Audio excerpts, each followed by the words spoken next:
어, 다음으로는 그 강상 교수님의 문명전환과 한반도 주권의 정치 사상에 대해서 발표를 들어보겠습니다. 30분 넘기지 않으면 좋겠습니다. 네. 네, 안녕하십니까. 방송대 강상규라고 합니다.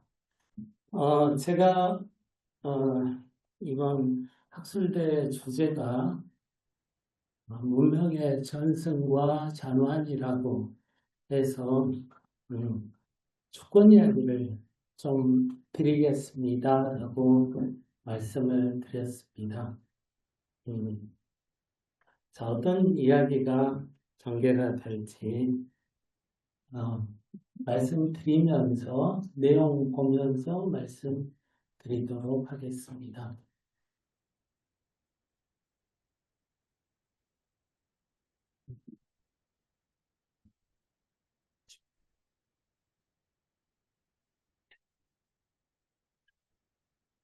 네.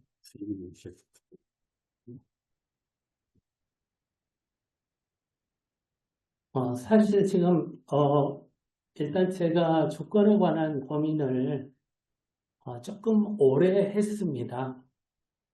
제가 박사 논문을 쓸 때 한 30년 전부터 왜 한반도의 역사 이야기를 할 때 주권 이야기가 디테일하게 역사적 맥락 속에서 등장하지 않는가 라고 하는 것을 사실 많이 의문을 가지고 공부를 했습니다. 그래서 사실 오늘 발표 내용은 이것저것이 여러 가지 제 나름대로 목차를 구성하고 할 때 여러 가지가 조금 지그재그로 왔다 갔다 하는 느낌이 있을 겁니다. 근데 제가 이제 여러분들께, 여러 선생님들께 제가 발표하고자 하는 이야기는 어떤 이야기인가? 이 이야기를 먼저 이렇게 주제를 한 5가지 정도로 일단 요약해서 말씀을 드리고 제가 논의를 진행하는 게 제 이야기하는 어떤 논지를 좀 더 그렇게 좀 더 알기 쉽게 전할 수 있지 않을까 이렇게 생각을 합니다.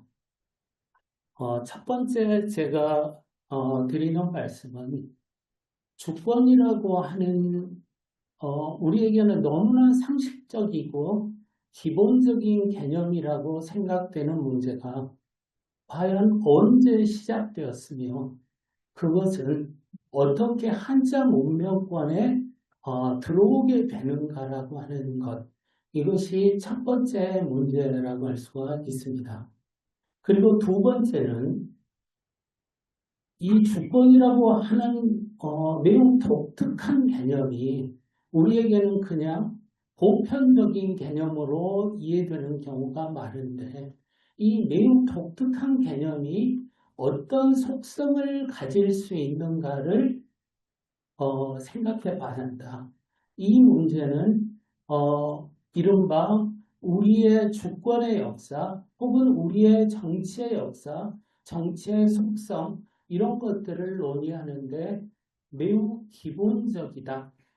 그럼에도 불구하고 이런 문제가 대체로 그냥 그다지 질문하지 않고 넘어가는 측면이 강하다. 이렇게 생각을 합니다. 그래서 주권의 독특한 속성이라고 하는 것을 어떻게 살펴야 할까에 대한 문제가 두 번째 문제라고 할 수가 있습니다. 그 다음에 세 번째 문제는 한반도가 어떻게 주권의 역사 속에 이어지게 되는가. 바꿔 이야기하면 한반도의 주권의 역사는 어떻게 시작되는가의 이야기입니다. 바로 주권의 이야기와 한반도의 이야기가 맞물리는 장면에서부터 그 주권을 상실하게 되는 이야기, 그리고 다시 주권을 회복하게 되는 이야기, 이 이야기가 세 번째 파트다라고 할 수가 있습니다. 그 다음에 네 번째 파트는 지금 여기 우리에게 주권이란 어떤 것으로 바라봐야 하고 기존의 과거 19세기, 20세기 이런 주권의 이야기와 어떤 변화를 겪고 있는가라고 하는 측면입니다. 바로 우리가 주권에 대한 맹목적인 사고를 굉장히 재검토해야 되는 시점. 그런 시점에서 지금 여기에서 주권을 바라볼 때 무엇을 그리고 어떻게 거리두기를 하고 볼 것인가라고 하는 게 네 번째 문제라고 할 수가 있습니다. 그럼 다섯 번째는 뭐냐?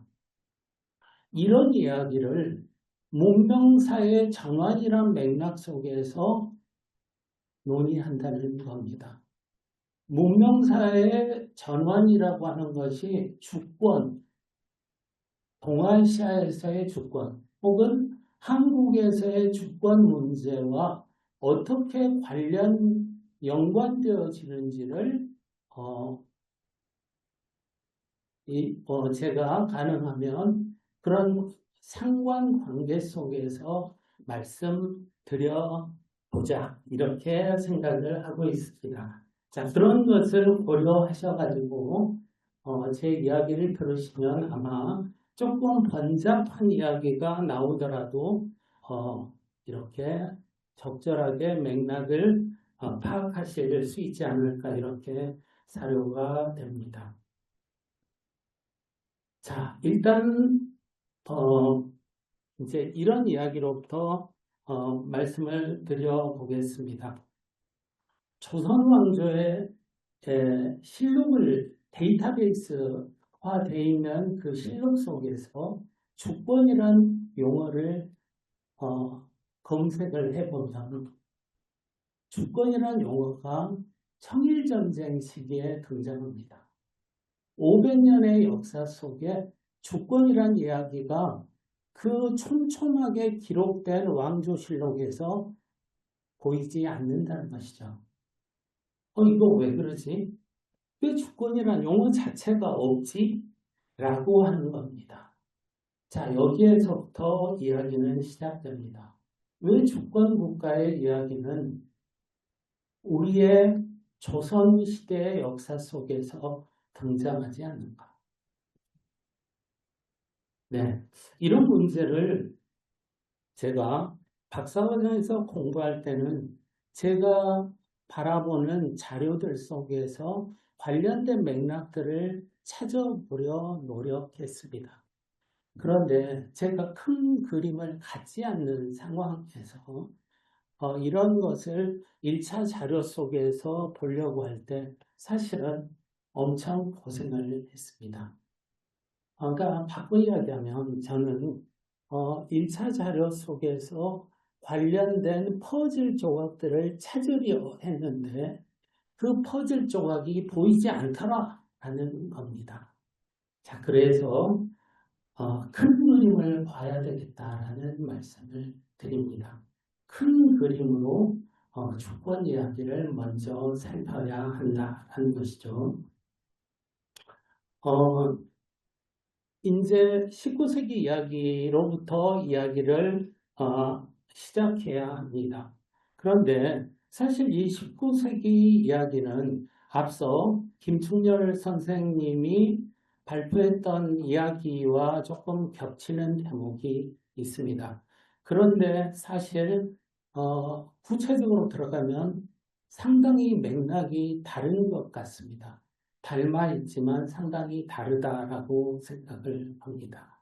어쨌든 한자 문명권에서 지속되어 오던 문명의 질서가 서양에서 밀려드는 쓰나미처럼 밀려드는 서양의 충격 앞에서 그 질서가 무너지게 됩니다.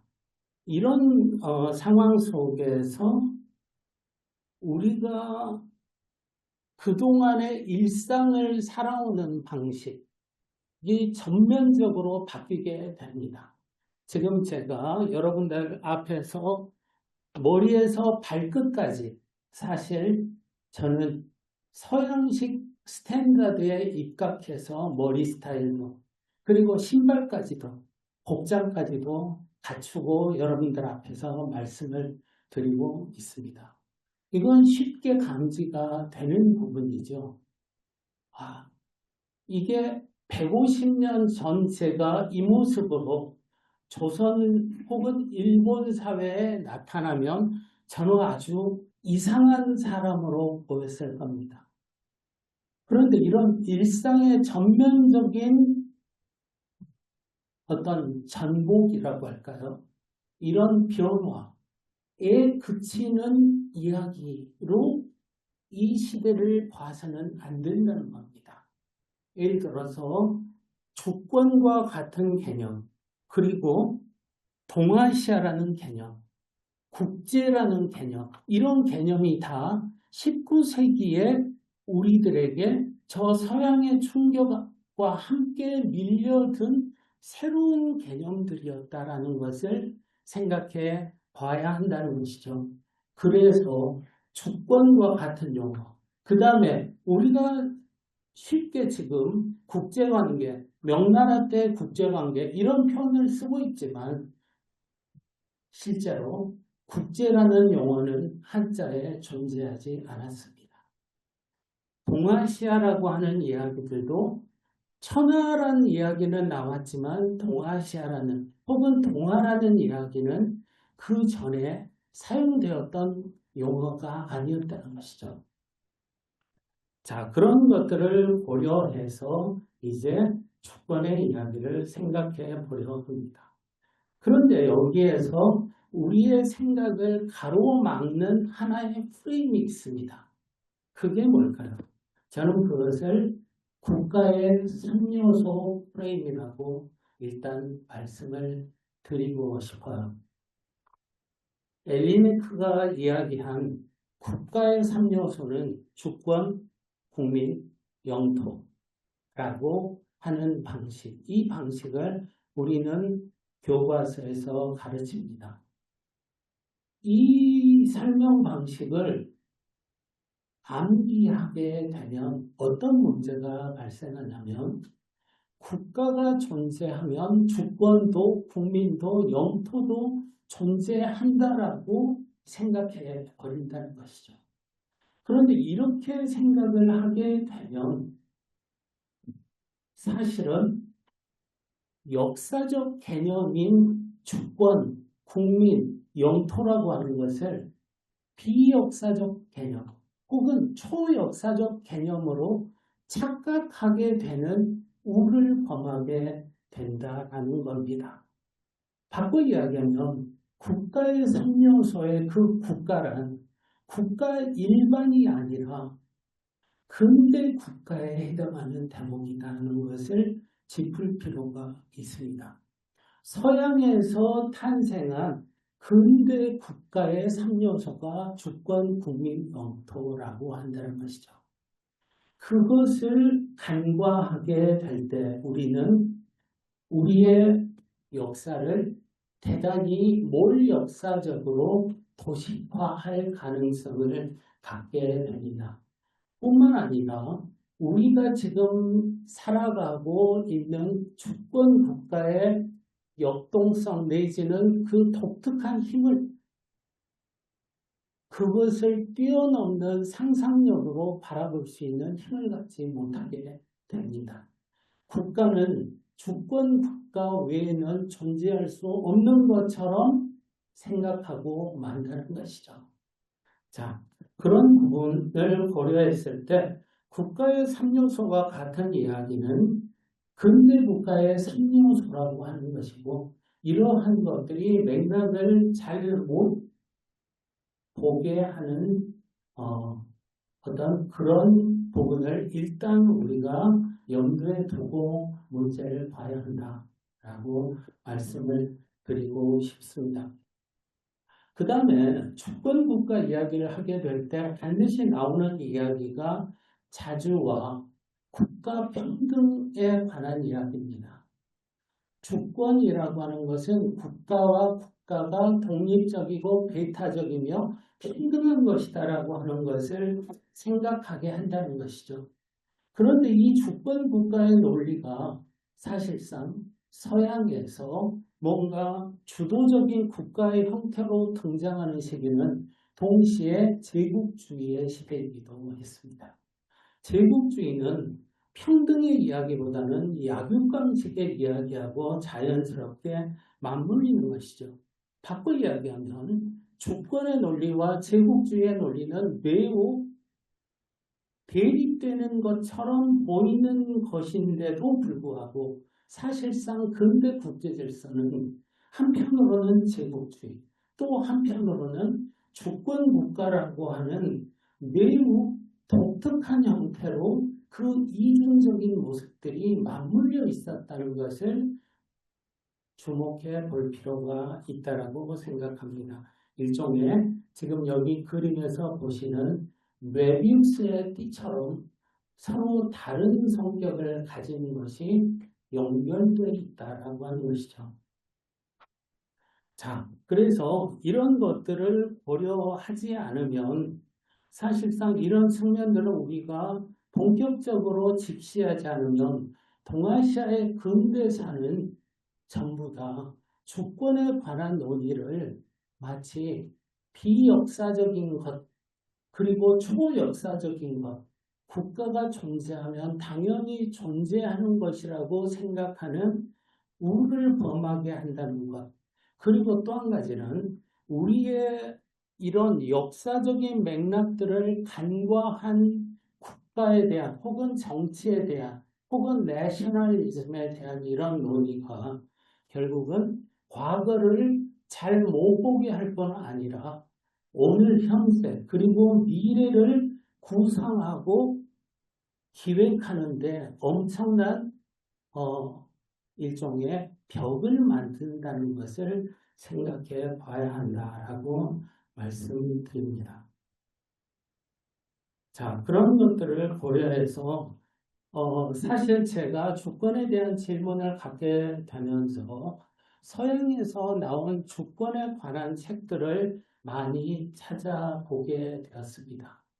그런데 그 주권에 관한 중요한 책들에 그들의 경험은 나와 있지만 비서양 혹은 한국, 중국, 일본의 케이스는 다루어지지 않습니다.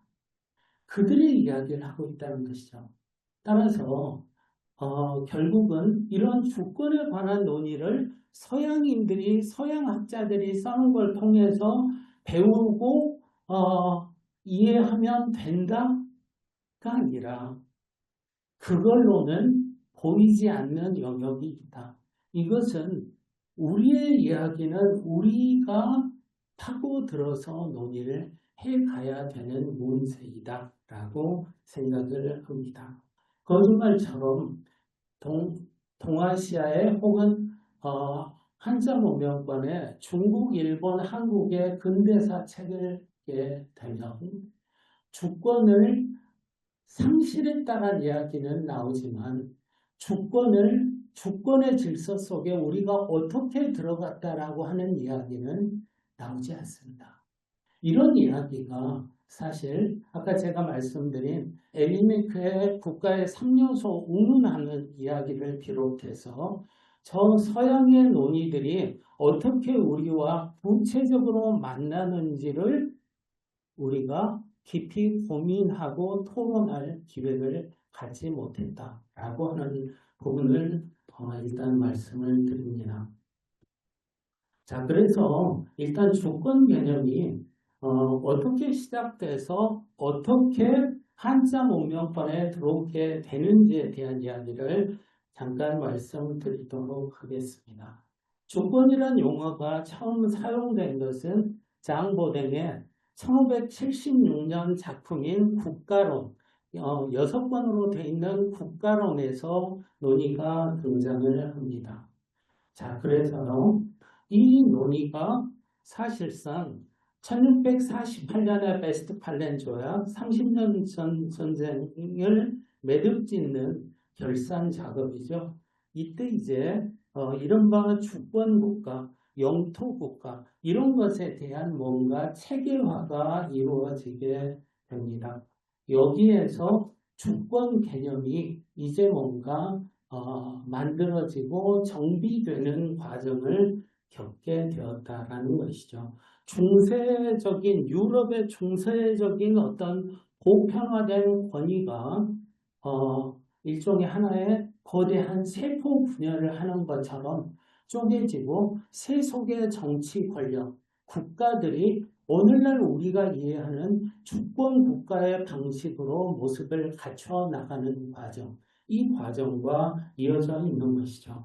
그리고 그런 과정에서 우리가 초등학교, 중학교 때부터 배우게 되는 주권은 대내적으로 최고이며 대외적으로는 배타적 독립성을 특징으로 한다. 이런 이야기들이 이제 자리를 잡게 된다라는 것이죠.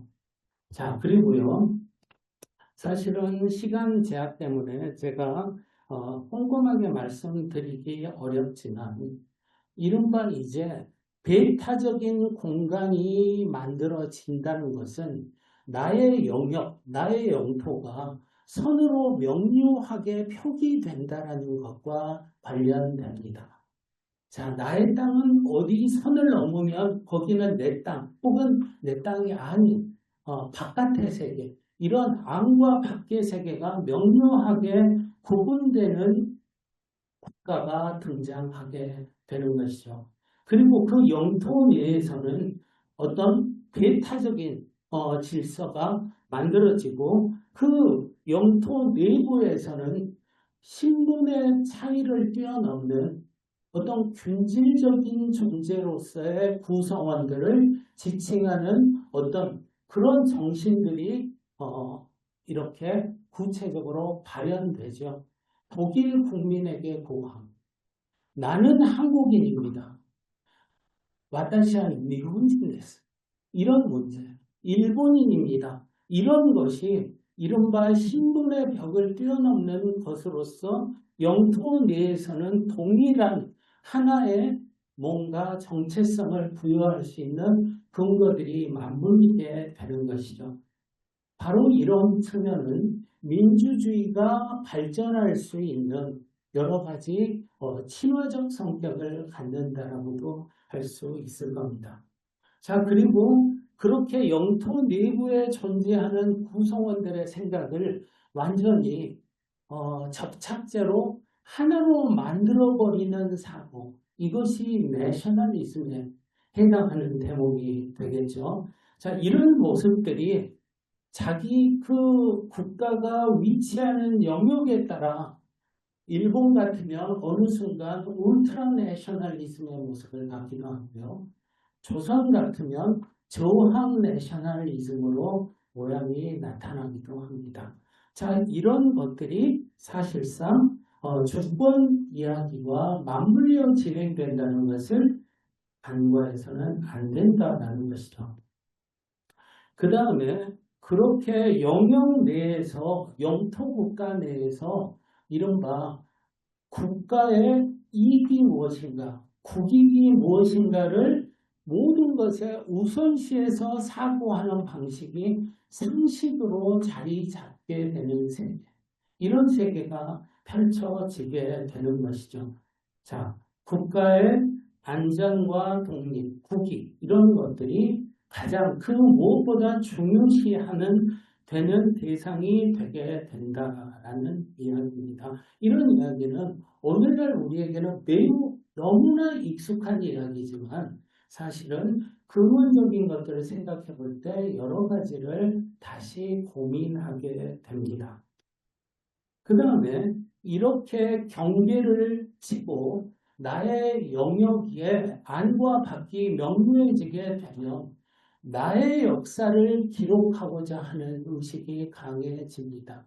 이제는 우리의 역사가 우리가 관계적으로 이루어져 있던 이야기들도 기본적으로 일국적인 관념 속에서 나의 몇천 년 전의 이야기가 지금까지 어떻게 이어지고 있는가라고 하는 방식으로 역사서술을 하게 되는 이런 것들이 다 맞물려 있다라고 말씀드릴 수 있겠죠. 자, 그런 가운데서 서양의 근대는 전쟁의 이야기로 펼쳐지게 됩니다. 자, 여러분들께 이런 이야기를 상세하게 들을 여유는 없지만, 자, 여기에서 이제 던져야 될 질문이 있습니다. 주권 국가 간의 국제 질서라고 하는 것은 세계 정부가 존재하지 않는다는 것의 다름 아닌데, 그렇다면 누가 주권 국가를 승인해 줄 수 있는가라는 문제입니다.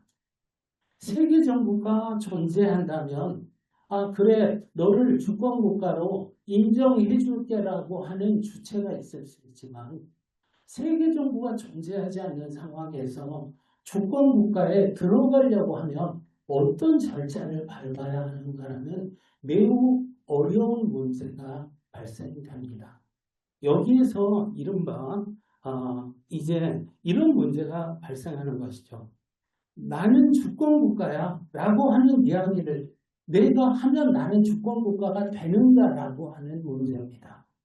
내가 주권 국가를 선언하더라도, 나는 자주 독립의 국가라고 하더라도 그건 네 생각이지 라고 끝나버리면 사실은 이 이야기는 더 진전되기 어렵습니다. 우리가 주권 국가에서 자기 결정권, 그리고 실효적 지배, 외교적 인정을 되게 중요하게 이야기를 합니다. 자, 그런데 그런 상황에서 어떻게 이야기를, 우리의 주권의 이야기를, 주권에 진입하는, 주권 국가에 진입하는 이야기를 어떻게 살필 것인가라고 했을 때, 여기서 중요한 문제가 바로 우리의 서양 국가들 스스로를 주권 국가라고 인식하고 있는 그 국가들과 조약 관계를 맺는 문제를 유심히 살필 필요가 우선적으로 발생합니다. 자, 그 대목을 조금 살펴보겠습니다. 사실 제가 앞서서 제일 첫 번째 문제로 주권이라고 하는 개념이 어떻게 한자 문명권에 들어오게 됐나요? 라고 했을 때 그 첫 번째, 그 질문과 관련되는 이야기가 1864년에 마틴이라고 하는 선교사가 번역한 당시의 국제법서적 만국공법이라는 책에서 처음 서버린티에 대한 번역이 이루어지게 됩니다. 여기에서 서버린티에 대한 번역은 여러 가지로 등장합니다. 한 가지 주권이라고 번역되는 게 아니라 7가지 정도의 번역어로 등장을 합니다. 사람들이 생소한 주권이란 말을 무슨 말인지 이해할 수가 없는 게 당연하죠.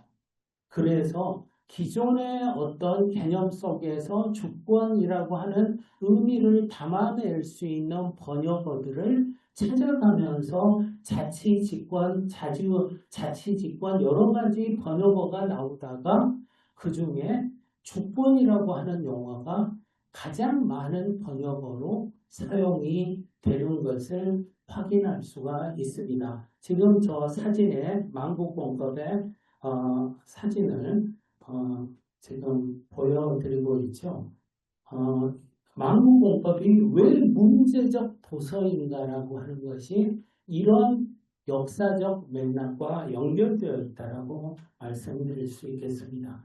자, 그래서 그러면 한반도에서 서양의 국가들과 수교를 맺는 그런 과정들을 구체적으로 살피게 되면 여기서 주목해야 될 내용이 지금 제가 강화도 조약에서부터 시작해서 조기 수호 조약, 영국과의 조약, 독일, 러시아, 이태리, 프랑스, 오스트리아, 그리고 1899년 청과의 조약, 벨기에, 덴마크까지의 조약 체결이 이루어지는 게 중요한 이유가 바로 이런 주권의 이야기 속에 우리가 발을 딛게 된다는 측면에서 각별하게 주목해야 한다고 생각을 합니다.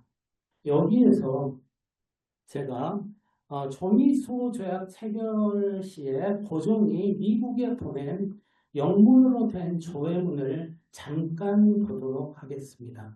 82년 5월 15일의 서한입니다. 자, 미국 대통령에게 조선 국왕이 국서를 보냅니다. 예로부터 조선은 중국에 조공을 바치던 국가였습니다. 하지만 오늘날 조선의 국왕은 국내외의 모든 문제에 대해 완전한 풀 서브린티를 행사하고 있습니다라고 이야기합니다. 그 다음에 평등을 기초로 하여 상대국을 대하고 있으며 조선의 국왕이 분명히 말하건대 만국공법에 따라 이 조약을 체결함에 있어 신의로서 자신의 자주직권을 완전히 수행할 것입니다라고 밝히고 있습니다. 여기에 대해서 미국 대통령이 보내는 비준서에 이런 내용이 등장합니다. 자, 빨간 글씨로 되어 있는 부분을 보시죠. 자치권이 있는 조선은 독립국가로서의 여러 권리와 여러 의무가 부여되어 있습니다. 우리 주권 국가 간의 협약에 의해 체결된 조약이라고 인준하는 바입니다라고 되어 있죠. 1883년 3월 14일의 비준서입니다. 이런 이야기는 왜 중요할까요? 한반도의 역사에서 한국 근대사에서 주권, 자주, 독립의 논의가 출발하기는 바로 그 대목이기 때문에 중요합니다. 태극기가 우리의 국기로 제정된 것 1883년이죠. 자, 이런 것들이 다 맞물려 있는 것입니다. 자, 그리고요.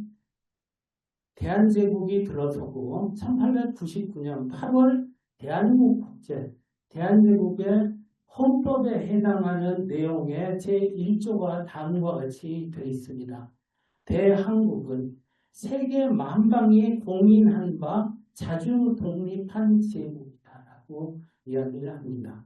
이 이야기는 무엇을 의미하는 걸까요? 우리가 스스로 주권 국가요, 자주 독립국이라고 하는 것을 스스로 천명하는 매우 중요한 의미를 갖습니다. 즉, 이렇게 해서 대한이라고 하는 국호가 들어오게 되고 우리는 세계 만방에 공인된 자주 독립국이라고 하는 새로운 정체성과 우리 국가의 형태에 대한 이른바 가장 권위 있는 문서로 이것을 밝히고 있는 내용인 것이죠. 자, 이런 이야기가 당연히 이제 여러 이야기로 연결될 것입니다. 한중일의 국기와 국가의 역사가 왜 이 시기에 시작되는가? 자, 올림픽의 역사가 왜 1896년부터 시작되는가? 이런 것들이 다 맞물려 있다는 것이죠. 자, 그런 가운데서 이제 제국주의와 국제 질서의 이른바 광풍 속으로 휘말리게 됩니다. 여기 사진에서 보시는 지금 제 쪽에서 보면 더 오른쪽 사진이 청일전쟁 때 9월 15일 히로시마에 대본영이 설치됩니다. 그 대본영 토 사진입니다. 그 다음에 그 오른쪽에 있는 사진은 야마가타 아리토모의 사진입니다. 동상이죠. 그 야마가타 아리토모가 1890년 주권선 그리고 이익선에 관한 이야기를 하게 되죠. 그리고 조선 이야기가 나오게 됩니다. 자, 그런 가운데서 이제 우리는 제국주의로 질주하는 일본의 희생양이 되게 됩니다. 이런 맥락 속에서 우리는 주권의 이야기가로 진입했다가 주권을 상실하게 되는 경험을 하게 되는 것이죠. 그 대목에서 제가 여러분들에게 이 이야기를 하려면 제국 일본이 청나라와의 전쟁을 시작했던 1894년부터 일본의 전쟁이 끝나는 1945년까지 대체로 50년간의 전쟁 혹은 준전시 상황에 대한 이해가 필요하다라고 생각을 합니다.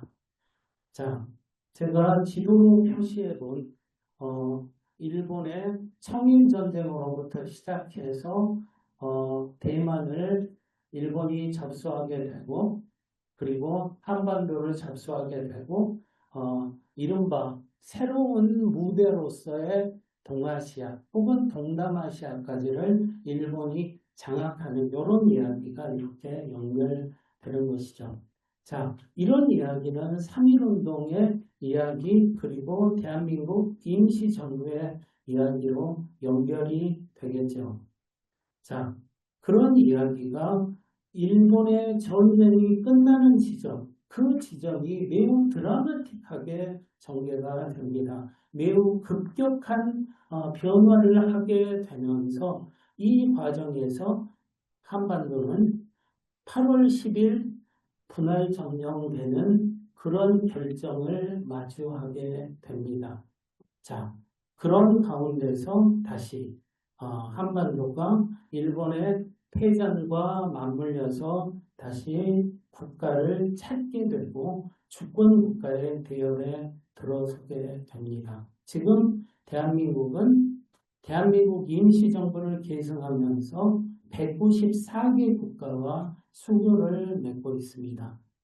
대한민국과 북한 그리고 이른바 관련된 외교 관계에 관한 대목들입니다. 자, 보시게 되면 사실은 하나하나 흥미로운 케이스가 많습니다만 자, 이제 마지막 파트로 이야기를 정리하도록 하겠습니다. 유럽에서 주권 국가의 이야기가 시작됩니다. 그런데 20세기가 끝날 때 유럽에 공동체가 출현하게 됩니다. 그리고 21세기 벽두에 9.11 테러가 발생하죠. 그리고 미국은 공공연하게 변환 외교, 주권 국가에서의 외교하고는 다른 방식의 외교적인 그리고 안보적인 입장을 취하겠다는 입장을 밝히게 되는 것이죠. 자, 이제 전 지구적 문제가 급증하게 되고 사이버 공간이 전 지구적으로 확장합니다. 기존의 영토국가 개념으로서 묶어낼 수 있는 영역들이 확대되어 나타난다는 것이죠. 자, 그러면서 이런 맥락들이 동아시아에서 우리가 목도하고 있는 것처럼 영토 분쟁을 비롯한 역사 문제, 내셔널리즘의 부딪힘, 그리고 역사를 바라보는 공통의 인식이 부재한 방식으로 우리는 지금 21세기를 살아가고 있습니다. 자, 이런 대목 속에서 우리가 과연 이러한 근대 문명의 복합 위기를 과연 어떤 방식으로 바라보고 그 다음에 주권 국가라고 하는 기존의 우리에게는 사실은 상당히 생소한 하지만 20세기에는 너무나 상식적인 국가의 기준이라고 간주되었던 주권의 이야기, 그 이야기 속에서 우리는 지금 21세기에 이 복합 위기를 마주하고 있다라고 말씀드릴 수 있을 것 같습니다. 자, 그런 가운데서 어떻게 봐야 하는가라는 고민을 해야 한다고 생각을 합니다. 자, 그래서요, 여기에서 과연 19세기, 20세기적인 맥락 속에서 그 속에서 우리의 미래를 건강하게 구상하고 설계하는 것이 가능한 것인가라는 질문을 하게 됩니다. 그렇게 됐을 때 우리는 과연 어디로 가게 될까라고 하는 것이죠. 아까 제가 주권국가의 독특한 속성들에 대한 말씀을 잠깐 드렸습니다만 그렇게 생각을 했을 때 제가 일단 드리고 싶은 이야기는 우리는 갑주 구검의 오류 속에서 벗어나야 한다. 일단 우리가 적어도 기존에 우리가 타고 있는 배가 흐르는 물 속에서 뭔가 우리의 어떤 위치를 잡고 상황을 인지해야 될 텐데 각주 구검의 오류를 가지고 거기에 묻혀서 문제를 보고 있지 않는가. 그리고 전 지구적인 글로벌한 문제 속에서 혹은 우리가 예를 들어서 후쿠시마의 오염수 방류 문제를 예를 들자면 우리는 이런 문제에 대해서 어떤 의미 있는 효과적인 방안을 내놓았는가. 여기에 대해서 주권 국가적인 컨셉으로 무엇을 해결할 수 있는가 라고 하는 질문을 사실은 우리가 곰곰이 이렇게 갖고 생각해 봐야 한다고 말씀드리고 싶고요. 그래서 우리가 이런 전환기, 새로운 시대적 어떤 문법 앞에서 우리가 좀 더 유연하게 그러나 역사적인 맥락들, 우리가 겪었던 그 역사적인 맥락들을 바라보면서 문제를 보게 될 때 문제의 핵심에 접근해 들어갈 수 있지 않나 이런 생각을 합니다. 네, 발표는 여기까지 마치겠습니다. 제가 이번 학술대 주제가 문명의 전승과 전환이라고 해서 주권 이야기를 좀 드리겠습니다 라고 말씀을 드렸습니다. 자, 어떤 이야기가 전개가 될지 말씀드리면서 내용 보면서 말씀드리도록 하겠습니다.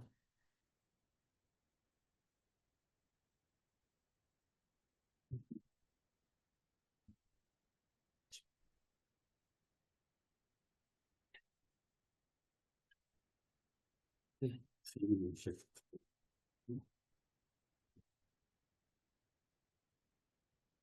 사실 지금 일단 제가 주권에 관한 고민을 조금 오래 했습니다.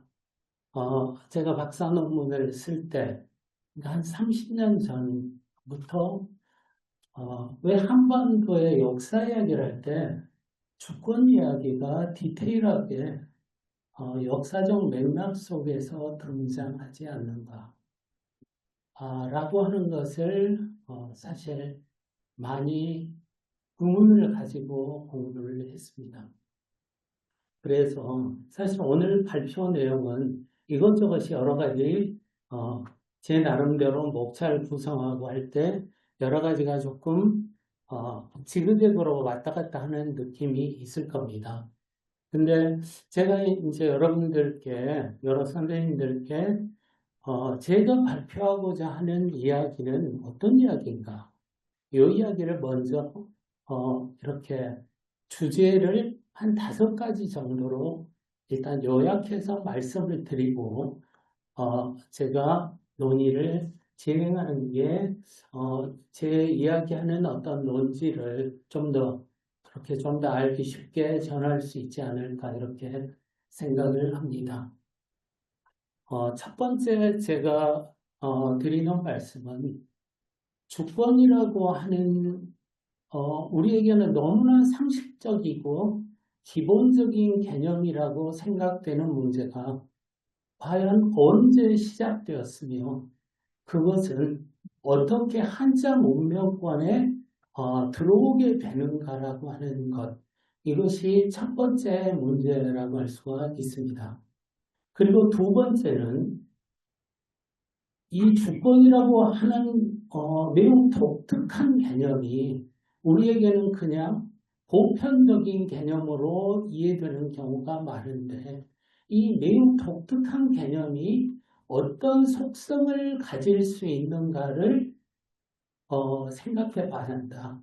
이 문제는 이른바 우리의 주권의 역사 혹은 우리의 정치의 역사, 정치의 속성, 이런 것들을 논의하는데 매우 기본적이다.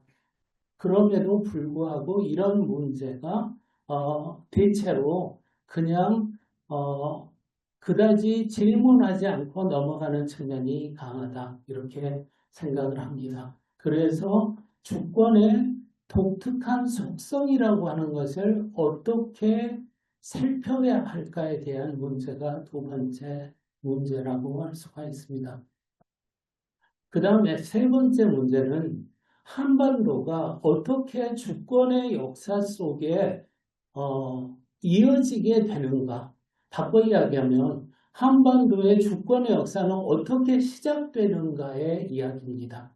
바로 주권의 이야기와 한반도의 이야기가 맞물리는 장면에서부터 그 주권을 상실하게 되는 이야기, 그리고 다시 주권을 회복하게 되는 이야기, 이 이야기가 세 번째 파트다라고 할 수가 있습니다.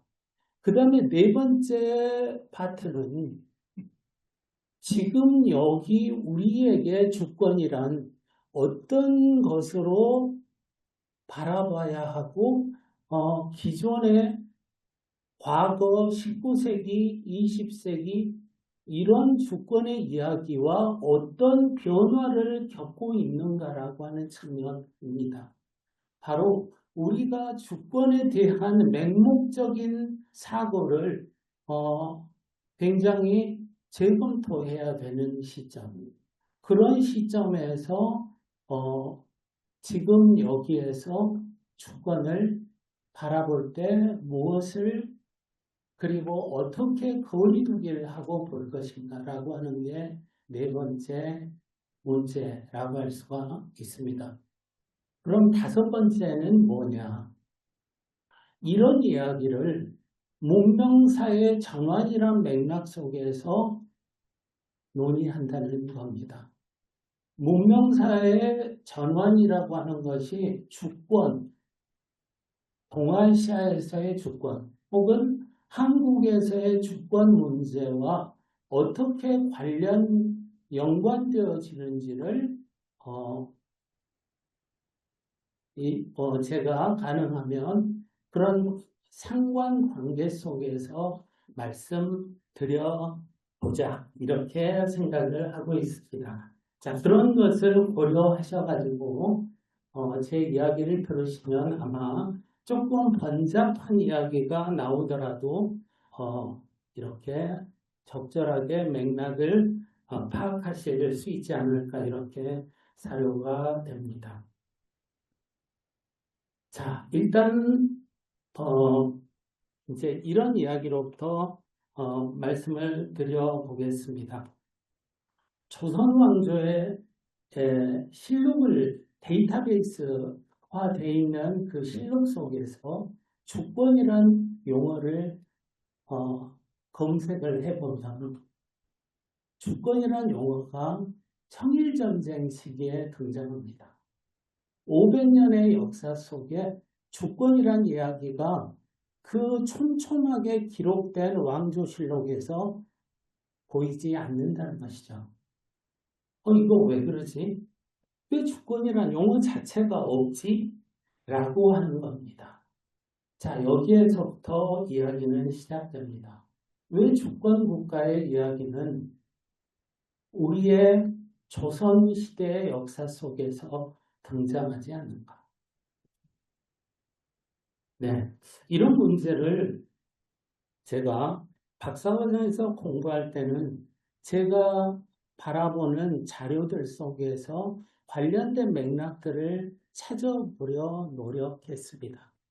그런데 제가 큰 그림을 갖지 않는 상황에서 이런 것을 1차 자료 속에서 보려고 할 때 사실은 엄청 고생을 했습니다. 그러니까 바꿔 이야기하면 저는 1차 자료 속에서 관련된 퍼즐 조각들을 찾으려 했는데 그 퍼즐 조각이 보이지 않더라라는 겁니다. 자, 그래서 큰 그림을 봐야 되겠다라는 말씀을 드립니다. 큰 그림으로 주권 이야기를 먼저 살펴야 한다는 것이죠. 이제 19세기 이야기로부터 이야기를 시작해야 합니다. 그런데 사실 이 19세기 이야기는 앞서 김충렬 선생님이 발표했던 이야기와 조금 겹치는 대목이 있습니다. 그런데 사실 구체적으로 들어가면 상당히 맥락이 다른 것 같습니다. 닮아 있지만 상당히 다르다라고 생각을 합니다. 어쨌든 한자 문명권에서 지속되어 오던 문명의 질서가 서양에서 밀려드는 쓰나미처럼 밀려드는 서양의 충격 앞에서 그 질서가 무너지게 됩니다. 이런 상황 속에서 우리가 그동안의 일상을 살아오는 방식이 전면적으로 바뀌게 됩니다.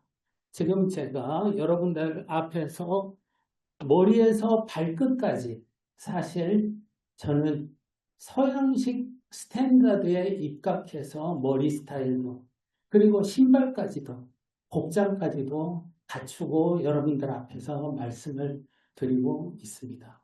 이건 쉽게 감지가 되는 부분이죠.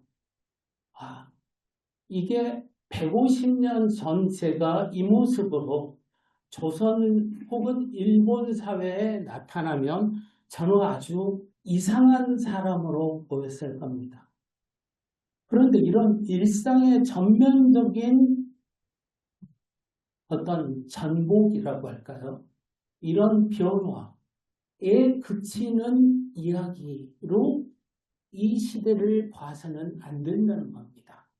예를 들어서 주권과 같은 개념, 그리고 동아시아라는 개념, 국제라는 개념, 이런 개념이 다 19세기에 우리들에게 저 서양의 충격과 함께 밀려든 새로운 개념들이었다라는 것을 생각해 봐야 한다는 것이죠. 그래서 주권과 같은 용어, 그 다음에 우리가 쉽게 지금 국제관계, 명나라 때 국제관계 이런 표현을 쓰고 있지만 실제로 국제라는 용어는 한자에 존재하지 않았습니다. 동아시아라고 하는 이야기들도 천하라는 이야기는 나왔지만 동아시아라는 혹은 동아라는 이야기는 그 전에 사용되었던 용어가 아니었다는 것이죠. 자, 그런 것들을 고려해서 이제 주권의 이야기를 생각해 보려고 합니다. 그런데 여기에서 우리의 생각을 가로막는 하나의 프레임이 있습니다. 그게 뭘까요? 저는 그것을 국가의 3요소 프레임이라고 일단 말씀을 드리고 싶어요. 엘리네크가 이야기한 국가의 3요소는 주권, 국민, 영토라고 하는 방식. 이 방식을 우리는 교과서에서 가르칩니다. 이 설명 방식을 암기하게 되면 어떤 문제가 발생하냐면 국가가 존재하면 주권도 국민도 영토도 존재한다라고 생각해 버린다는 것이죠. 그런데 이렇게 생각을 하게 되면 사실은 역사적 개념인 주권, 국민, 영토라고 하는 것을 비역사적 개념 혹은 초역사적 개념으로 착각하게 되는 우를 범하게 된다는 겁니다. 바꿔 이야기하면 국가의 3요소의 그 국가란 국가 일반이 아니라 근대 국가에 해당하는 대목이라는 것을 짚을 필요가 있습니다. 서양에서 탄생한 근대 국가의 3요소가 주권, 국민, 영토라고 한다는 것이죠. 그것을 간과하게 될 때 우리는 우리의 역사를 대단히 몰역사적으로 도식화할 가능성을 갖게 됩니다.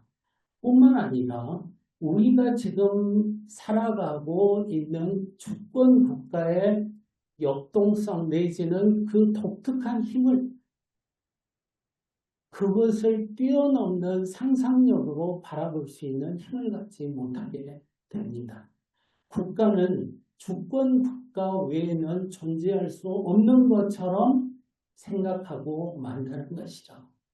자, 그런 부분을 고려했을 때 국가의 3요소와 같은 이야기는 근대 국가의 3요소라고 하는 것이고 이러한 것들이 맥락을 잘 못 보게 하는 어떤 그런 부분을 일단 우리가 염두에 두고 문제를 봐야 한다라고 말씀을 드리고 싶습니다.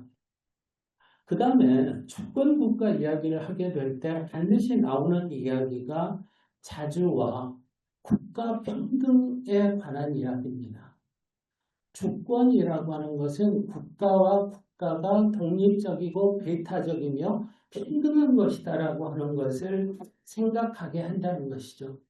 그런데 이 주권 국가의 논리가 사실상 서양에서 뭔가 주도적인 국가의 형태로 등장하는 시기는 동시에 제국주의의 시대이기도 했습니다. 제국주의는 평등의 이야기보다는 약육강식의 이야기하고 자연스럽게 맞물리는 것이죠. 바꿔 이야기하면 주권의 논리와 제국주의의 논리는 매우 대립되는 것처럼 보이는 것인데도 불구하고 사실상 근대 국제질서는 한편으로는 제국주의, 또 한편으로는 주권국가라고 하는 매우 독특한 형태로 그 이중적인 모습들이 맞물려 있었다는 것을 주목해 볼 필요가 있다고 생각합니다. 일종의 지금 여기 그림에서 보시는 메비우스의 띠처럼 서로 다른 성격을 가진 것이 연결되어 있다라고 하는 것이죠. 자, 그래서 이런 것들을 고려하지 않으면 사실상 이런 측면들을 우리가 본격적으로 직시하지 않으면 동아시아의 근대사는 전부 다 주권에 관한 논의를 마치 비역사적인 것 그리고 초역사적인 것, 국가가 존재하면 당연히 존재하는 것이라고 생각하는 우를 범하게 한다는 것. 그리고 또 한 가지는 우리의 이런 역사적인 맥락들을 간과한 국가에 대한 혹은 정치에 대한 혹은 내셔널리즘에 대한 이런 논의가 결국은 과거를 잘 못 보게 할 뿐 아니라 오늘 현재 그리고 미래를 구상하고 기획하는데 엄청난 일종의 벽을 만든다는 것을 생각해 봐야 한다라고 말씀드립니다. 자, 그런 것들을 고려해서 사실 제가 주권에 대한 질문을 갖게 되면서 서양에서 나온 주권에 관한 책들을 많이 찾아보게 되었습니다. 그런데 그 주권에 관한 중요한 책들에 그들의 경험은 나와 있지만 비서양 혹은 한국, 중국, 일본의 케이스는 다루어지지 않습니다. 그들의 이야기를 하고 있다는 것이죠. 따라서 결국은 이런 주권에 관한 논의를 서양인들이 서양학자들이 써는 걸 통해서 배우고 이해하면 된다가 아니라 그걸로는 보이지 않는 영역이 있다. 이것은 우리의 이야기는 우리가 파고들어서 논의를 해가야 되는 문제이다 라고 생각을 합니다. 거짓말처럼 동아시아의 혹은 한자문명권의 중국, 일본, 한국의 근대사 책을 보게 되면 주권을 상실했다는 이야기는 나오지만 주권을 주권의 질서 속에 우리가 어떻게 들어갔다라고 하는 이야기는 나오지 않습니다. 이런 이야기가 사실 아까 제가 말씀드린 엘리메크의 국가의 3요소 운운하는 이야기를 비롯해서 저 서양의 논의들이 어떻게 우리와 구체적으로 만나는지를 우리가 깊이 고민하고 토론할 기회를 갖지 못했다라고 하는 부분을 일단 말씀을 드립니다. 자, 그래서 일단 주권 개념이 어떻게 시작돼서 어떻게 한자 문명권에 들어오게 되는지에 대한 이야기를 잠깐 말씀드리도록 하겠습니다. 주권이란 용어가 처음 사용된 것은 장보댕의 1576년 작품인 국가론, 6권으로 되어 있는 국가론에서 논의가 등장을 합니다. 자, 그래서 이 논의가 사실상 1648년에 베스트팔렌 조약, 30년 전 전쟁을 매듭짓는 결산 작업이죠. 이때 이제 이른바 주권국가, 영토국가 이런 것에 대한 뭔가 체계화가 이루어지게 됩니다.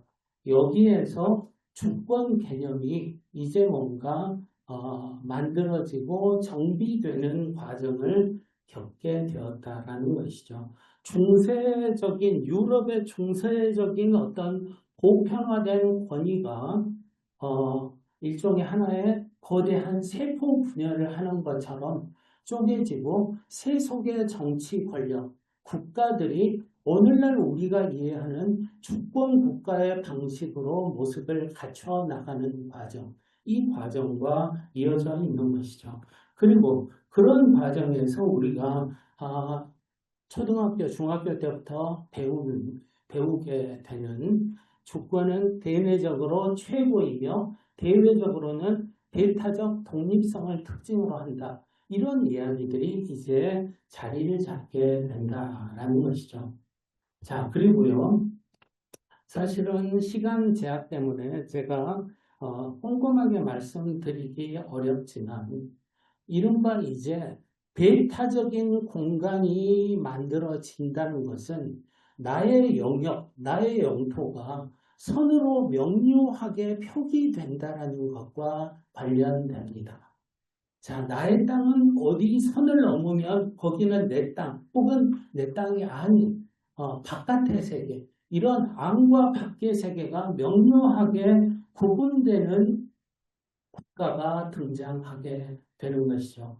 그리고 그 영토 내에서는 어떤 배타적인 질서가 만들어지고 그 영토 내부에서는 신분의 차이를 뛰어넘는 어떤 균질적인 존재로서의 구성원들을 지칭하는 어떤 그런 정신들이 이렇게 구체적으로 발현되죠. 독일 국민에게 고함. 나는 한국인입니다. 와타시와 일본인です. 이런 문제. 일본인입니다. 이런 것이 이른바 신분의 벽을 뛰어넘는 것으로서 영토 내에서는 동일한 하나의 뭔가 정체성을 부여할 수 있는 근거들이 맞물리게 되는 것이죠. 바로 이런 측면은 민주주의가 발전할 수 있는 여러 가지 친화적 성격을 갖는다라고도 할 수 있을 겁니다. 자, 그리고 그렇게 영토 내부에 존재하는 구성원들의 생각을 완전히 접착제로 하나로 만들어버리는 사고, 이것이 내셔널리즘에 해당하는 대목이 되겠죠. 자, 이런 모습들이 자기 그 국가가 위치하는 영역에 따라 일본 같으면 어느 순간 울트라 내셔널리즘의 모습을 갖기도 하고요. 조선 같으면 저항 내셔널리즘으로 모양이 나타나기도 합니다. 자, 이런 것들이 사실상 주권 이야기와 맞물려 진행된다는 것을 간과해서는 안 된다는 것이죠. 그 다음에 그렇게 영역 내에서 영토 국가 내에서 이른바 국가의 이익이 무엇인가, 국익이 무엇인가를 모든 것에 우선시해서 사고하는 방식이 상식으로 자리 잡게 되는 세계. 이런 세계가 펼쳐지게 되는 것이죠. 자, 국가의 안전과 독립, 국익 이런 것들이 가장 그 무엇보다 중요시하는 되는 대상이 되게 된다라는 이야기입니다. 이런 이야기는 오늘날 우리에게는 매우 너무나 익숙한 이야기지만 사실은 근원적인 것들을 생각해 볼 때 여러 가지를 다시 고민하게 됩니다. 그 다음에 이렇게 경계를 치고 나의 영역에 안과 밖이 명료해지게 되면 나의 역사를 기록하고자 하는 의식이 강해집니다. 이제는 우리의 역사가 우리가 관계적으로 이루어져 있던 이야기들도 기본적으로 일국적인 관념 속에서 나의 몇천 년 전의 이야기가 지금까지 어떻게 이어지고 있는가라고 하는 방식으로 역사 서술을 하게 되는 이런 것들이 다 맞물려 있다라고 말씀드릴 수 있겠죠. 자, 그런 가운데서 서양의 근대는 전쟁의 이야기로 펼쳐지게 됩니다. 자, 여러분들께 이런 이야기를 상세하게 들을 여유는 없지만 자, 여기에서 이제 던져야 될 질문이 있습니다. 주권 국가 간의 국제 질서라고 하는 것은 세계 정부가 존재하지 않는다는 것의 다름 아닌데 그렇다면 누가 주권 국가를 승인해 줄 수 있는가라는 문제입니다. 세계 정부가 존재한다면 그래, 너를 주권국가로 인정해 줄게라고 하는 주체가 있을 수 있지만 세계 정부가 존재하지 않는 상황에서 주권국가에 들어가려고 하면 어떤 절차를 밟아야 하는가라는 매우 어려운 문제가 발생됩니다. 여기에서 이른바 이제 이런 문제가 발생하는 것이죠. 나는 주권국가야 라고 하는 이야기를 내가 하면 나는 주권국가가 되는가라고 하는 문제입니다. 내가 주권국가를 선언하더라도 나는 자주 독립의 국가라고 하더라도 그건 네 생각이지 라고 끝나버리면 사실은 이 이야기는 더 진전되기 어렵습니다. 우리가 주권국가에서 자기 결정권 그리고 실효적 지배 외교적 인정을 되게 중요하게 이야기를 합니다. 자, 그런데 그런 상황에서 어떻게 이야기를 우리의 주권의 이야기를 주권에 진입하는 주권국가에 진입하는 이야기를 어떻게 살필 것인가라고 했을 때 여기서 중요한 문제가 바로 우리의 서양 국가들 스스로를 주권 국가라고 인식하고 있는 그 국가들과 조약 관계를 맺는 문제를 유심히 살필 필요가 우선적으로 발생합니다. 자, 그 대목을 조금 살펴보겠습니다.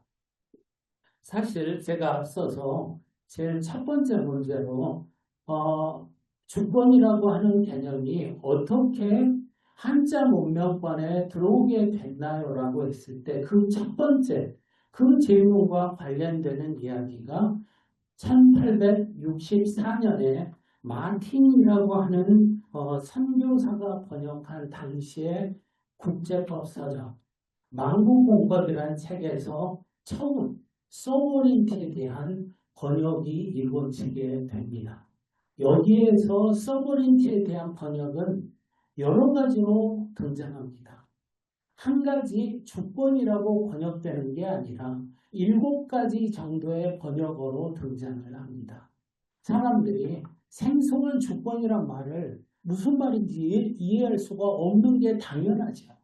그래서 기존의 어떤 개념 속에서 주권이라고 하는 의미를 담아낼 수 있는 번역어들을 찾아가면서 자치집권, 자치집권 여러 가지 번역어가 나오다가 그 중에 주권이라고 하는 용어가 가장 많은 번역어로 사용이 되는 것을 확인할 수가 있습니다. 지금 저 사진에 만국공법의 사진을 지금 보여드리고 있죠.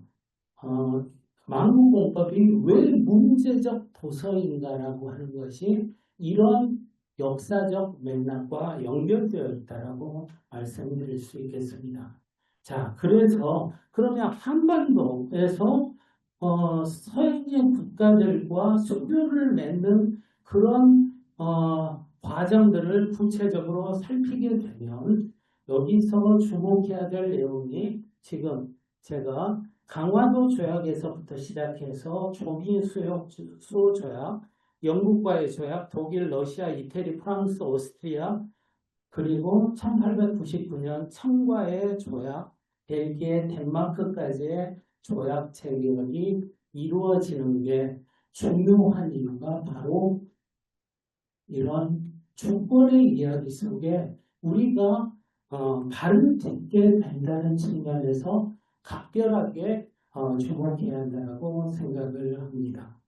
여기에서 제가 조미수호조약 체결 시에 고종이 미국에 보낸 영문으로 된 조회문을 잠깐 보도록 하겠습니다. 82년 5월 15일의 서한입니다. 자, 미국 대통령에게 조선 국왕이 국서를 보냅니다. 예로부터 조선은 중국에 조공을 바치던 국가였습니다. 하지만 오늘날 조선의 국왕은 국내외의 모든 문제에 대해 완전한 풀 서브린티를 행사하고 있습니다라고 이야기합니다. 그 다음에 평등을 기초로 하여 상대국을 대하고 있으며 조선의 국왕이 분명히 말하건대 만국공법에 따라 이 조약을 체결함에 있어 신의로서 자신의 자주집권을 완전히 수행할 것입니다라고 밝히고 있습니다. 여기에 대해서 미국 대통령이 보내는 비준서에 이런 내용이 등장합니다. 자, 빨간 글씨로 되어 있는 부분을 보시죠. 자치권이 있는 조선은 독립국가로서의 여러 권리와 여러 의무가 부여되어 있습니다. 우리 주권 국가 간의 협약에 의해 체결된 조약이라고 인준하는 바입니다라고 되어 있죠. 1883년 3월 14일의 비준서입니다. 이런 이야기는 왜 중요할까요? 한반도의 역사에서 한국 근대사에서 주권, 자주, 독립의 논의가 출발하기는 바로 그 대목이기 때문에 중요합니다. 태극기가 우리의 국기로 제정된 것 1883년이죠. 자, 이런 것들이 다 맞물려 있는 것입니다. 자, 그리고요. 대한제국이 들어서고 1899년 8월 대한민국 국제, 대한제국의 헌법에 해당하는 내용의 제1조가 다음과 같이 되어 있습니다. 대한국은 세계 만방이 공인한 바 자주 독립한 제국이다라고 이야기를 합니다. 이 이야기는 무엇을 의미하는 걸까요? 우리가 스스로 주권 국가요, 자주 독립국이라고 하는 것을 스스로 천명하는 매우 중요한 의미를 갖습니다. 즉, 이렇게 해서 대한이라고 하는 국호가 들어오게 되고 우리는 세계 만방에 공인된 자주 독립국이라고 하는 새로운 정체성과 우리 국가의 형태에 대한 이른바 가장 권위 있는 문서로 이것을 밝히고 있는 내용인 것이죠. 자, 이런 이야기가 당연히 이제 여러 이야기로 연결될 것입니다. 한중일의 국기와 국가의 역사가 왜 이 시기에 시작되는가? 자, 올림픽의 역사가 왜 1896년부터 시작되는가? 이런 것들이 다 맞물려 있다는 것이죠. 자, 그런 가운데서 이제 제국주의와 국제 질서의 이른바 광풍 속으로 휘말리게 됩니다. 여기 사진에서 보시는 지금 제 쪽에서 보면 더 오른쪽 사진이 청일전쟁 때 9월 15일 히로시마에 대본영이 설치됩니다. 그 대본영 토 사진입니다.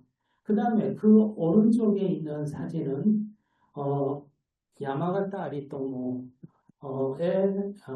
사진입니다. 동상이죠. 그 야마가타 아리토모가 1890년 주권선 그리고 이익선에 관한 이야기를 하게 되죠. 그리고 조선 이야기가 나오게 됩니다. 자, 그런 가운데서 이제 우리는 제국주의로 질주하는 일본의 희생양이 되게 됩니다.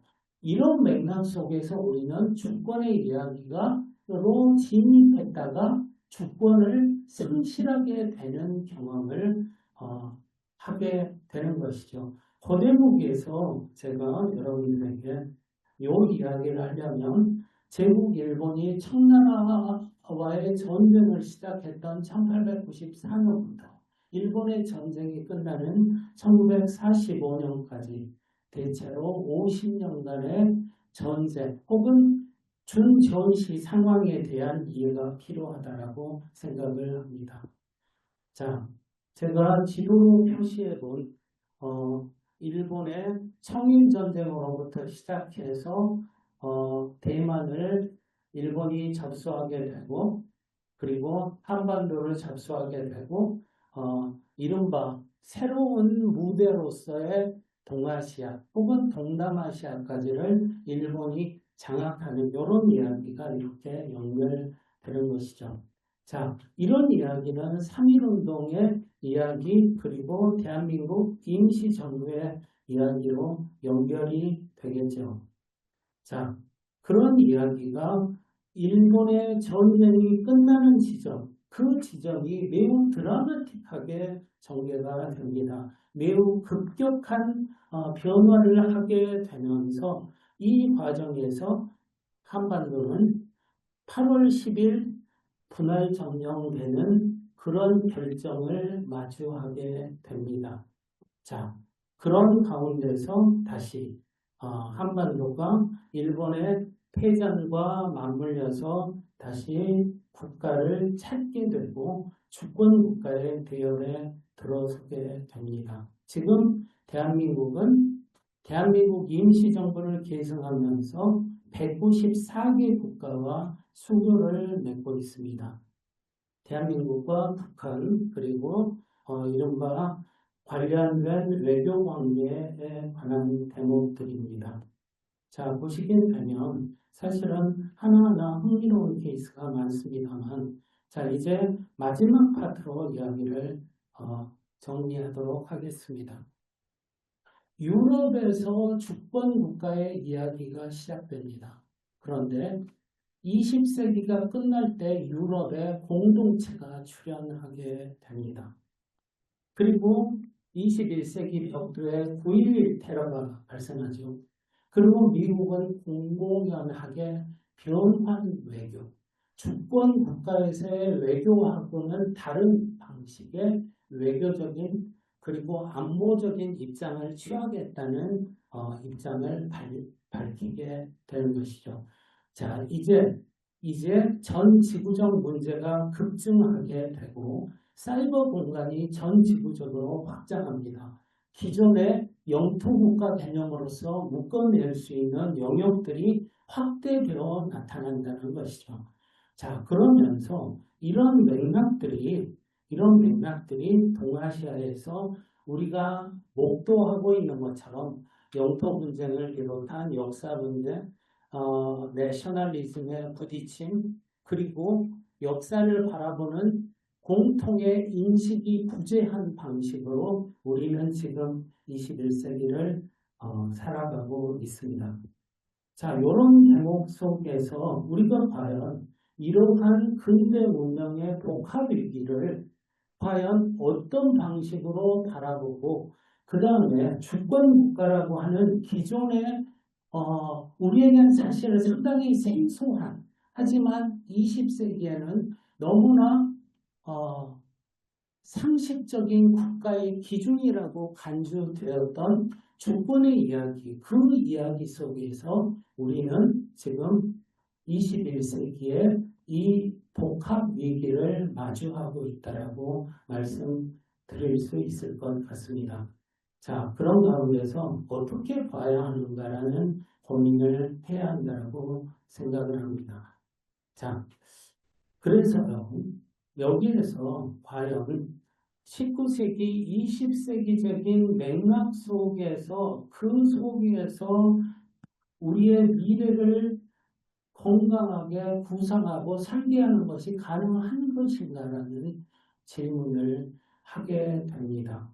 그렇게 됐을 때 우리는 과연 어디로 가게 될까라고 하는 것이죠. 아까 제가 주권국가의 독특한 속성들에 대한 말씀을 잠깐 드렸습니다만 그렇게 생각을 했을 때 제가 일단 드리고 싶은 이야기는 우리는 각주 구검의 오류 속에서 벗어나야 한다. 일단 우리가 적어도 기존에 우리가 타고 있는 배가 흐르는 물 속에서 뭔가 우리의 어떤 위치를 잡고 상황을 인지해야 될 텐데 각주 구검의 오류를 가지고 거기에 묻혀서 문제를 보고 있지 않는가. 그리고 전 지구적인 글로벌한 문제 속에서 혹은 우리가 예를 들어서 후쿠시마의 오염수 방류 문제를 예를 들자면 우리는 이런 문제에 대해서 어떤 의미 있는 효과적인 방안을 내놓았는가. 여기에 대해서 주권국가적인 컨셉으로 무엇을 해결할 수 있는가 라고 하는 질문을 사실은 우리가 곰곰이 이렇게 갖고 생각해 봐야 한다고 말씀드리고 싶고요. 그래서 우리가 이런 전환기, 새로운 시대적 어떤 문법 앞에서 우리가 좀 더 유연하게 그러나 역사적인 맥락들, 우리가 겪었던 그 역사적인 맥락들을 바라보면서 문제를 보게 될 때 문제의 핵심에 접근해 들어갈 수 있지 않나 이런 생각을 합니다. 네, 발표는 여기까지 마치겠습니다.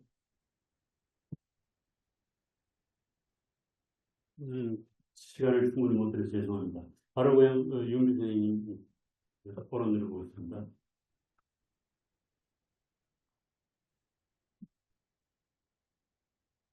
네, 안녕하십니까. 저는 성균관대학교 윤기입니다. 발표 자료는 거의 상관없습니다.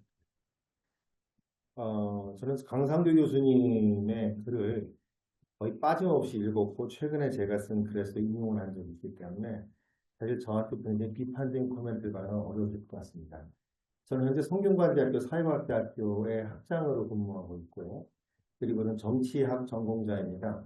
독일 훔볼트 대학교에서는 서양 고중세 정치 사상사를 강의했었고요. 그리고 한편으로는 이상하게 들리겠지만 저는 중세사학자입니다. 그래서 중세와 르네상스사로 훔볼트 대학교에서 강의를 하다가 2009년도에 한국으로 돌아왔습니다. 그래서 제가 지금 드리는 코멘트는 어떻게 보면 역사학자가 할 수 있는 코멘트 같기도 하고 정치학자가 할 수 있는 코멘트 같기도 합니다. 일반적으로 문명이라는 문제를 국제정치적으로 다루면 세 가지 시각을 갖는 것 같습니다. 계몽주의적, 서양의 전통적 계몽주의 시각에서는 어떤 서양을 중심으로 한 이성과 계몽의 빛이 전 세계로 번져나가는 모습이죠. 근데 이런 모습은 더 이상 받아들이지 않는 것 같습니다. 최근에 역사학 그리고 역사 철학을 연구하는 동료들한테서는 많이 나타나는 것이 사실은 만남과 그리고 상호 영향의 관점에서 문제를 바라보는 것이죠. 이게 이제 전파 관점에서 바라봅니다. 그래서 피터 버크나 윌리엄 오스트함멜, 미샤엘 모볼트 같은 사람들이 이런 관점에서 세계사를 재서술해야 한다고 얘기를 합니다. 그런데 이런 사람들의 문제는 뭐가 하면요. 사실상 이런 문명의 만남과 그리고 융복합에서 일어나는 그 밑에 깔려있는 정치 권력의 불균등성. 사실상 그 힘의 불균형을 잘 고려하지 않는다는 거죠. 그래서 마치 두 개의 대등한 주체가 만나서 하나의 융합을 이루게 되는 것처럼 모습을 그립니다. 당연히 식민지사를 연구한 학자들에게는 매우 불만스럽겠죠. 그러다 보니까 세 번째 모습으로 나타나는 것이 두 문화권 간의 충돌을 그리되 사실상 그 안에 존재하는 힘의 불균형에 초점을 맞춥니다. 그래서 어떻게 하나의 문화가 다른 문화권에 강한 영향을 주는지 아까 문명의 충격이라고 말씀하셨는데 이런 표현은 예전 부산교대에 있는 이상희 선생님께서도 유교의 마지막 단계 즉 19세기와 20세기 변화를 설명하시면서 썼던 메타포입니다. 이와 관련 내용에 대해서 저는 거의 대부분 상당히 많은 분에서 그 의의를 동의하고 있고 또 저 스스로 역사학자로서 일할 때는 이와 관련해서 독일 학술재단의 프로젝트에서 연구를 일을 했었기 때문에 제가 여기에 대해서 비판적으로 드릴 수 있는 말씀 별로 없는 것 같습니다. 제가 오늘 이 자리에서 드리는 말씀은 그 이전부터 강상규 선생님 그리고 뿐만 아니라 사실 제가 공부를 했던 서울대학교 외교학과의 학통 전반에 대해서 드리고 싶은 질문입니다. 대략 제 질문이 여기 있습니다. 이 강상규 선생님이 딛고 있는 이런 학문적인 접근법 자체가 어떤 점에서 보면 다소 탄력사적이지 않을까. 탄력성이라는 것은 어떤 뜻인가 하면 하나의 문화권을 지나치게 어떤 고정된 실체로 보고 있지 않을까. 하나의 문화라는 것을 마치 변하지 않는 블록처럼 서브스텐셜라이즈 하고 있지 않을까. 질문입니다. 사실 이러한 관점은 19세기에 독일의 신칸트주의가 등장하면서 특히 신칸트주의가 이양우 선생님이 계시지만은 이 신칸트주의가 문화 철학과 결합하면서 독일을 휩쓸었습니다. 이런 관점에 따르면 각 문화권은 우리가 이성적으로 완전히 파고 들어갈 수 없는 어떤 에토스 같은 것에 지배되고 있고요. 이런 에토스 같은 것이 하나의 정치 제도나 문화 그리고 그림 모든 문체까지도 나타난다는 이런 관념이죠. 이런 생각들은 나중에 게오르그 짐멜이나 나중에 막스 베버 같은 다양한 학자들에게 받아들여졌고요. 특히 이런 사상이 아주 힘을 얻었던 것은 물론 당연히 그 오스발드 슈팽글러에 의했습니다. 오스발드 슈팽글러 작품이 얼마나 거대한 성공이었는가 하면 아까 어떤 선생님께서 토인비를 말씀하셨지만 아놀드 토인비가 가장 감명을 받았던 작가가 바로 오스발드 슈팽글러라고 얘기하죠. 오스발드 슈팽글러는 지금 참고로 말씀드리지만 아주 극우적인 성향을 갖고 있는 사상가였습니다. 그런데 문제는 오스발드 슈팽글러의 사상이 독일에서 머물렀던 것이 아니라 독일의 모든 제도와 함께 일본으로 같이 넘어갔다는 것입니다. 즉 이것이 일본에서 세계를 바라보는 시각, 즉 어떤 서양 문명권이라는 것이 정해진 모양대로 있고 그리고 동양 문명권이라는 것이 정해진 문명 모양들이 있다는 이러한 사고를 낳았고요. 이러한 사고는 나중에는 대동아 공영권까지 이어졌습니다. 이 한국에서는요. 이런 사고가 동주 이용희 선생님을 통해서 권역이라는 사고로 넘어왔습니다. 이런 권역이라는 사고는 서울대학교 외교학과의 김용구 선생님을 통해서 지금 강상규 선생님한테까지 미치고 있습니다.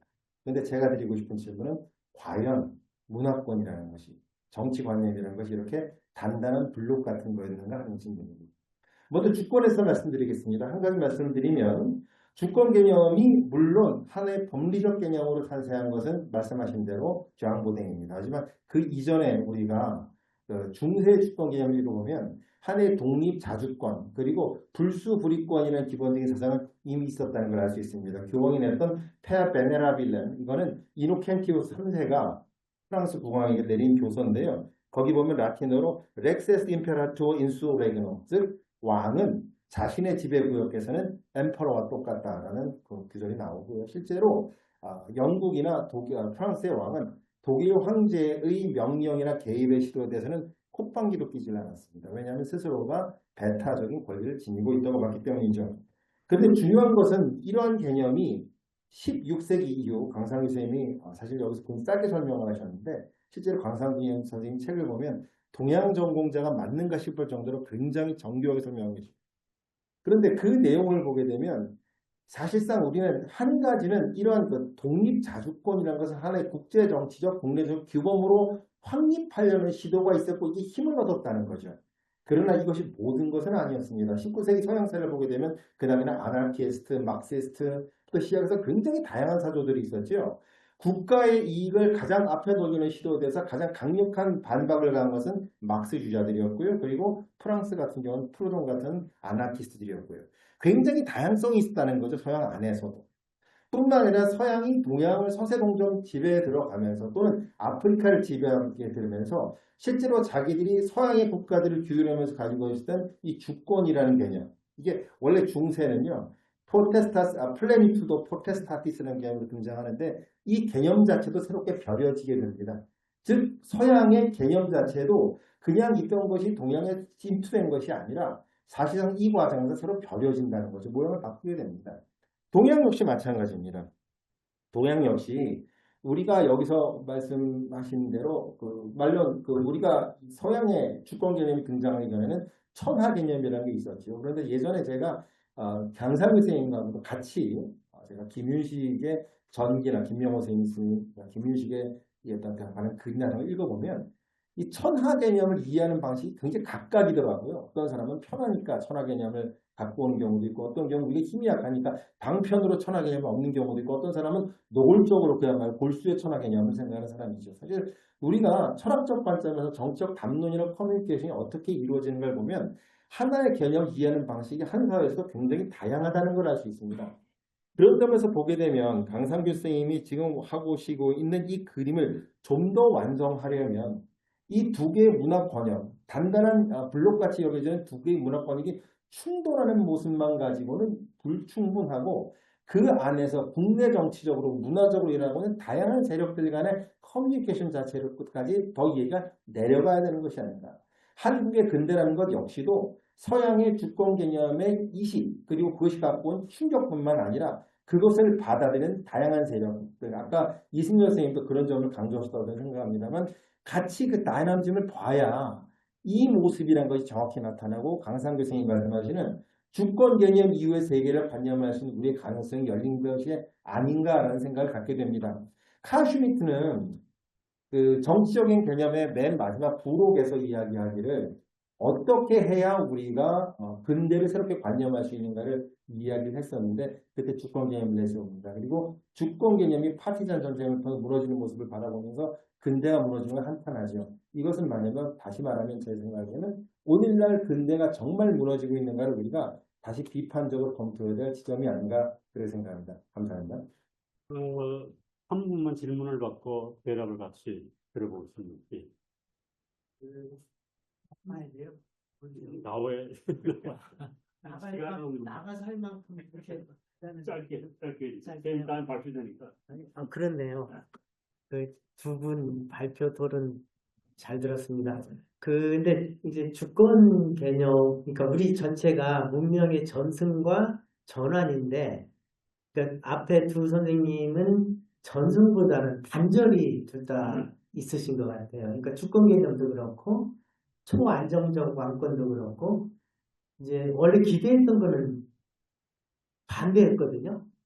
이게 그래서 좀 그런데, 그러니까 주권 개념 만약에 질문을 드리면 결국은 유럽에서는 종교전쟁, 고대도 마찬가지죠. 종교전쟁이라는 걸 통해서 국가가 해결의 주체가 되면서 주권 개념이 나오고 베스트팔렌 조약이고 이게 일반적인 얘기란 말이에요. 이것이 우리한테 들어왔잖아요. 근데 우리가 이제 이 근대 동아시아에서는 그런 유럽적 전통이 없는 상태에서 우리 완전히 번역을 한 거죠. 그리고 일본은 일본 나름대로 천황제를 가지고 번역을 한 거죠. 그런데 한국은 이것도 아니고 저것도 아니고 일본에 의해서 어떻게 구문이 딱 된 거잖아요. 이 과정을 어떻게 보면 강상규 선생을 해명하는 건데 이 굉장히 복잡하다고 생각해요. 근데 이거 하나만 물어보고 싶어요. 북한이 적대적 두 국가를 얘기하잖아요. 북한이 주권 국가인가? 그러니까 국제법적으로는 주권국가인 것 같아요. 근데 국내법적으로는 주권국가 아니거든요. 우리 헌법에 따라서. 그러면 한국이 북한을 핵을 가졌다고 해서 이스라엘이 이란을 폭격하듯이 폭격할 수 있는가? 못하잖아요.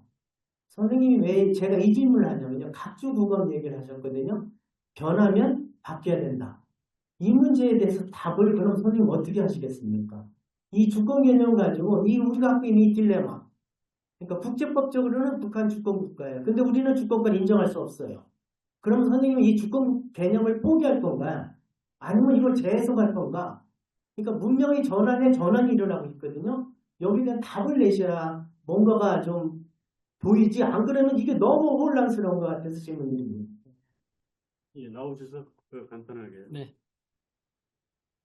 토론하고 우리 네. 일단 문비 선생님의 토론 감사하고요. 사실 지금 오늘 그 제가 한 발표 그 내용을 충분히 전달을 하지 못한 측면이 있을 겁니다. 사실은 여러 권의 책으로 집필을 해도 충분히 담아내기 어려운 굉장히 많은 이야기들이 연결되어 있습니다.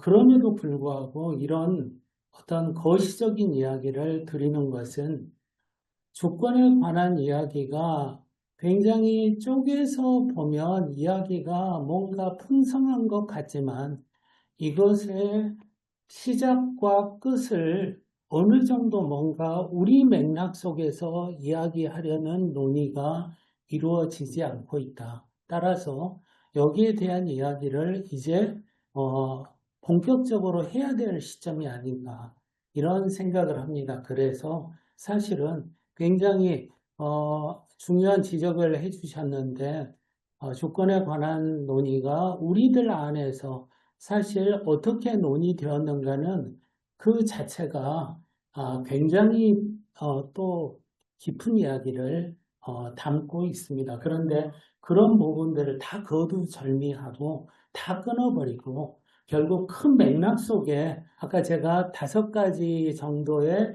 어떤 큰 문제들에 대해서 생각해 봅시다라고 하는 그런 측면으로 말씀을 충분히 드리지도 못했지만 그런 이야기를 말씀을 드렸고요. 그래서 사실 그런 어쩌면 이제 작업을 시작하는 거라고 생각을 하고 있습니다.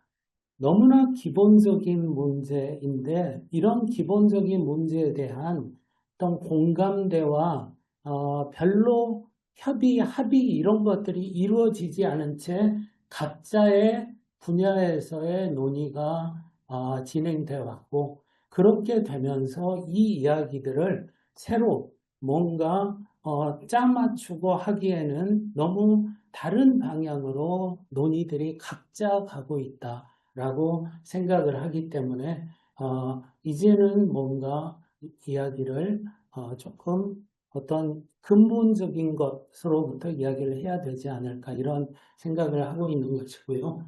그 다음에 김기봉 교수님이 지적해 주신 내용 관련해서는 사실 그 대목은 이제 논의가 본격적으로 필요하다고 생각합니다.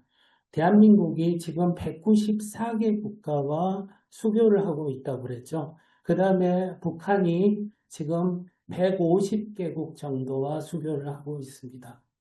지금 주권이란 맥락에서 어쩌면 가장 이슈가 되고 있는 곳이 어딜까요? 대만입니다.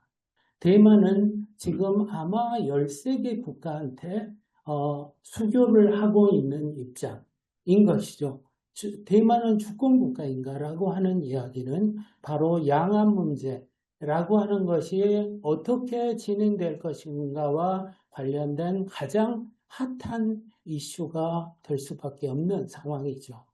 자, 그런데 유럽에서 프랑스를 제외한 주요 국가들이 북한과 수교를 하고 북한을 주권국가로 인정하고 있습니다. 그런데 북한은 대한민국과는 수교하지 않았죠. 그 다음에 미국과 수교하지 않았습니다. 일본과도 수교하지 않았습니다.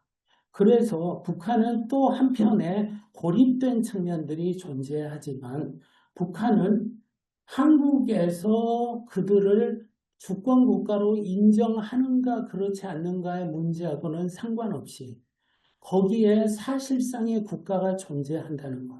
그리고 그 국가가 주권 국가로서 인정받고 있는 그런 모습으로서 지금 존재하고 있다는 것을 우리는 주목해 봐야 한다고 생각합니다. 내가 인정하지 않았기 때문에 그들은 인정받을 수 없는 존재다라고 생각하는 방식 자체가 철저하게 배타적이고 내 중심적으로 문제를 보는 것이다라고 생각을 합니다.